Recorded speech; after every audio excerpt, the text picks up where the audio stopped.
What's up, Guns Out Nation? I'm sure Michael Singleton, and John unfortunately couldn't be here today. He had other things to do, probably at a gun range or something like that, having all sorts of fun. But we're going to have a different kind of fun today. So I'm joined by one of my good friends, Erich Pratt, who's the Senior Vice President of Gun Owners of America. Erich, thanks so much for joining me. You're welcome. Thanks for having me, Sir Michael. So, Erich, I'm really curious about the conversation that we're going to have. And guys, this is a conversation that maybe you've heard about, maybe you haven't heard about at all. And I wouldn't be surprised, Erich, if they haven't, because we know a couple of weeks ago when they attempted to pass the Defense Military Authorization Act, they tried to sneak in some red flag laws. And as Erich and I were discussing offline, who would vote against the military? Well, here we go against Erich, where we see something very similar with the Violence Against Women's Act. Guys, who doesn't support women? Who doesn't support wanting to keep our women safe? We all do, right? But there's a little bit more to just the name. You have some Democrats who are anti-2A, anti-gun, who are trying to sneak in more laws to restrict our rights to have guns under the guise of protecting women. So I want to be clear on this. It's not about being against protecting women. It's about what they're trying to do to sneak in certain red flag laws in this piece of legislation. So, Erich, break this all down. What does this even mean for the everyday gun owner? So a couple things that they're trying to sneak this in. And I think in your intro, you said it perfectly. I mean, the anti-gun Democrats are very clever in how they use very popular pieces of legislation, which quite frankly, gun owners of America would not be involved in, because they don't involve Second Amendment issues, but then they sneak these little provisions in. And so there's a couple of big items in regard to gun control that they're trying to sneak into the Violence Against Women Act. And the first one creates a new prohibited person category. In other words, a new class of people that can't own guns. And people may have heard reference to closing the boyfriend loophole. Well, here's the problem. We're dealing with misdemeanor offenses. Misdemeanors are minor offenses. So for example, a misdemeanor domestic offense would be, and here's some real examples. There was a case where an adult daughter threw her keys in anger at her mom in front of a cop. That's a domestic violence misdemeanor, which can get you banned for life. Tearing a pocket of your spouse during an argument. Okay, I mean, that's not good, but is that worthy of a lifetime ban where you can no longer protect yourself with a gun? And so what they're trying to do here in this category is now expand it beyond spouses to boyfriend, girlfriend, or anybody that you've ever dated now could bring this kind of charge against you.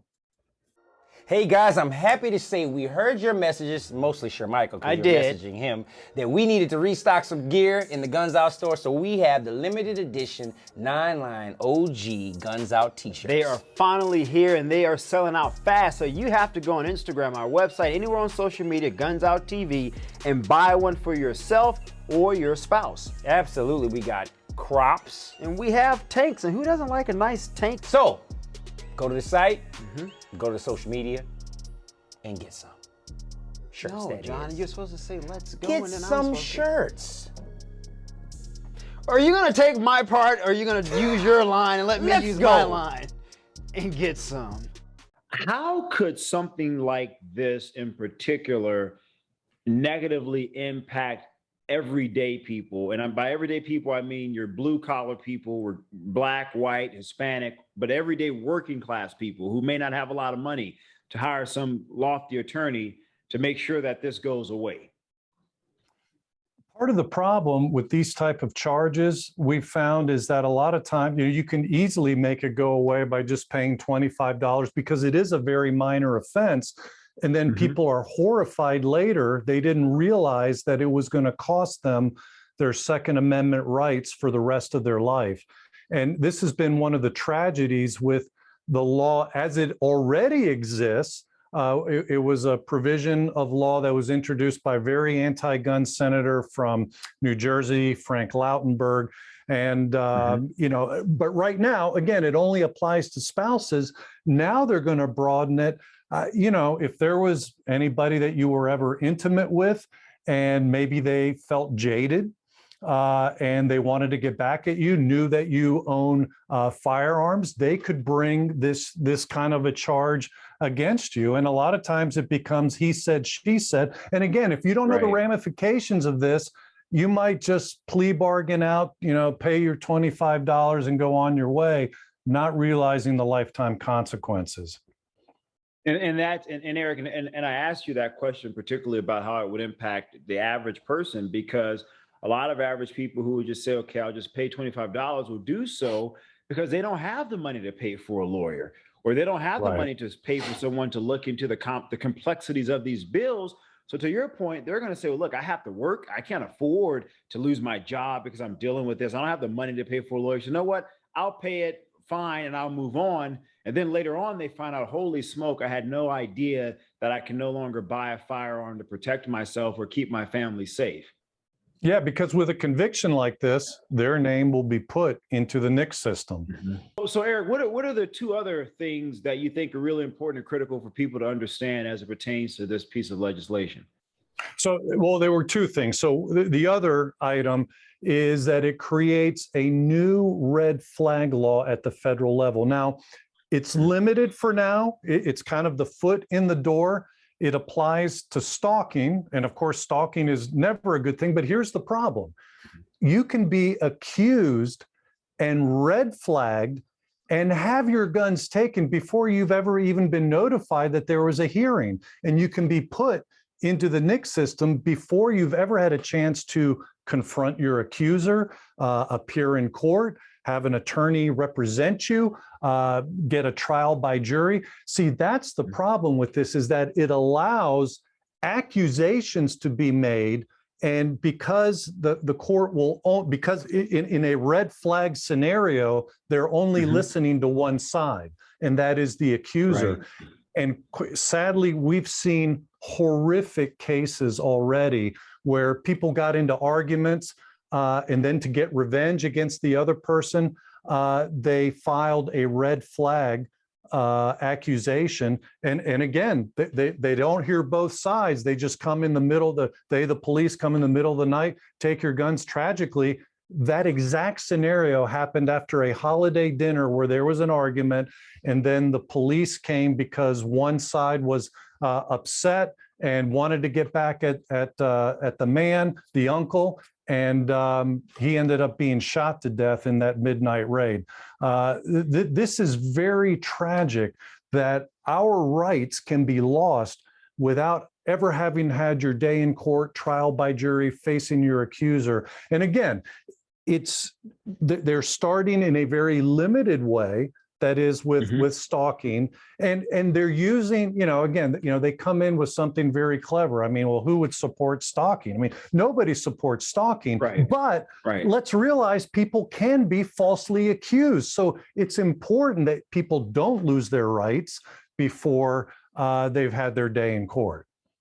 No, I think that's important, Eric. And you and I have talked about how gun laws have impacted African Americans a lot of times. And when I think about something you just said, being falsely accused, I mean, I'm thinking about African American men here, how easy it could be for someone to make an accusation against African American men who are quickly growing. And as far as 2A is concerned, new gun ownership is skyrocketing. And so I have to ask this question, Eric, are these politicians who clearly are Democrats, and we know a good constituency, a large base of theirs happens to be people of color, are they not necessarily worried about restricting their rights to be able to own a firearm and defend themselves? I mean, the accused should still have the capabilities to defend themselves, right? They should. And, we have raised your exact point with Democrat politicians, and it falls on deaf ears, I'm sad to say. They care more about their zealous agenda, it would appear, than they truly do about the rights of African Americans. to defend Yeah. themselves. And it's something that's truly tragic. In fact, the example that I gave you earlier was of an African-American man in Maryland. Oh, wow. And he is the case where we've seen red flags result in the death of the person who, they're coming to get their guns. It's a sad thing. And, the other thing that this is going to do, Michael, there's only 19 states that have red flag laws. So that means 31 states have decided not to.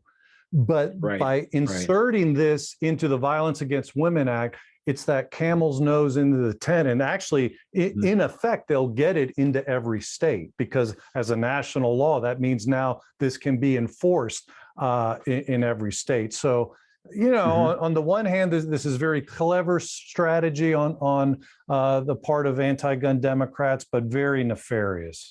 So, Erich, I really want to explain to our viewers who are watching this. Again, guys, if you're not familiar with Gun Owners of America, you have to go check them out. You have to support them. They are the sponsor for Guns Out TV. We couldn't do what we're doing without their gracious support. And we have a lot of exciting things coming up the rest of this year with Gun Owners of America that we'll be announcing pretty soon. But Erich, we want people, as we encourage them to become members, what are you guys doing in this fight so people can know what GOA is doing to preserve our rights to bear and keep arms? Absolutely. Well, best thing would be for people to go to our website at gunowners.org, and they can read the alert that we put out yesterday, where we're trying to rally those who love freedom and love their Second Amendment rights to let their senators know, look, this is a separate issue from violence against women. In fact, what you're talking about actually makes women less safe. But because, quite frankly, this works in reverse. I mean, there have been examples where California has red flag laws already. Well, there's a cheating husband in California who falsely filed a red flag charge against his wife and got her guns taken. I mean, see, this isn't just a one-way street. Nobody should just think that, we're only trying to protect men. No, the law protects women too. The Second Amendment protects women. And if you have put any restrictions on that, it makes everybody less safe. So go to our website, gunowners.org. You'll see an alert there. Please take action. And then if you're not already receiving our alerts, you can sign up there on the webpage. They're free. Sign up for our alerts, which will keep you informed. And let me just say, our volume of alerts are very low volume. In other words, we use our alert system to alert people to the threats against their Second Amendment rights, either in their state or at the federal level. And, right now, actually, October is going to be slightly busier than normal, because this being, Violence Against Women or month, and we're focused on that. They're really going to try to ram this through. And so we've really got to generate a lot of action and opposition against this, especially in the U.S. Senate. Yeah, and guys, as Erich said, go to the website, sign up for the newsletter. I get the news alerts. He's absolutely right. They're not like some places where you're bombarded by emails every 2 or 3 hours, which I know for a fact can be annoying. And coming from the political background, that's how a lot of people decide to do things. But while you're also there, again, we have to encourage you guys, please, to become a member. Because GOA is really here in DC. They're on Capitol Hill meeting with legislators of both parties, trying to fight and say, this is important. We have to preserve Americans' rights, regardless of their race or gender, their right to have weapons. And when you have these types of laws, as Erich just stated, it not only impacts white men, which is an argument, Erich, a lot of Democrats make. You're impacting minorities, you're impacting women, you're impacting everybody.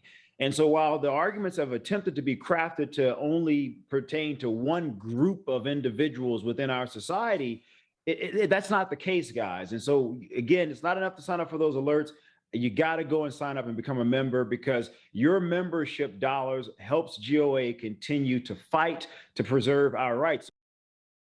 So you're watching this content because, John, clearly you believe in the Second Amendment, which is why we want you guys to support Gun Owners of America by going to gunowners.org. Please do. Gun Owners of America is in the trenches on every 2A argument, every 2A fight that's being had out there today, and God knows there's a lot of them. There are a lot of them, John. In fact, guys, GOA just recently won the suit to bring back bump stocks. Yeah, and that was significant in and of itself, but there's so much more work to be done. So please, go to gunowners.org and join. And you guys know for a fact that the Second Amendment is constantly under attack by individuals who want to restrict and limit that right for every American, regardless of your color, race, creed, or even sexual orientation, which is why you have to support organizations like GOA who are constantly in the courtrooms battling across this country to preserve that right, John, for all Americans. Absolutely. He said enough, man. Listen, gunowners.org. Go there. Let's go. And get some.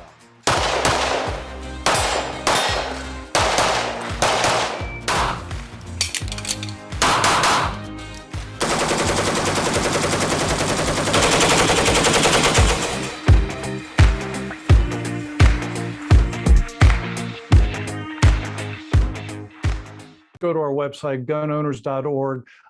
We make it very easy for you to take action. Just a couple clicks of your mouse and off, you'll be able to send letters to or emails to each of your senators. Would greatly appreciate that. No, Erich Pratt, Senior Vice President, Gun Owners of America, I appreciate you so much for breaking this down to us. Guys, this is an important issue. You haven't seen a lot about this in the news. And because, as Eric said, Violence Against Women's Act, who is going to be against that? It's not the major piece of legislation that we're against. It's how they're trying to backdoor red flag laws that are going to impact all of us that we have to stand against. So, Eric, thanks so much. And again, guys, make sure you go out and support Gun Owners of America. They are on the front line fighting for all of us. Thanks, Michael. Thanks, Eric.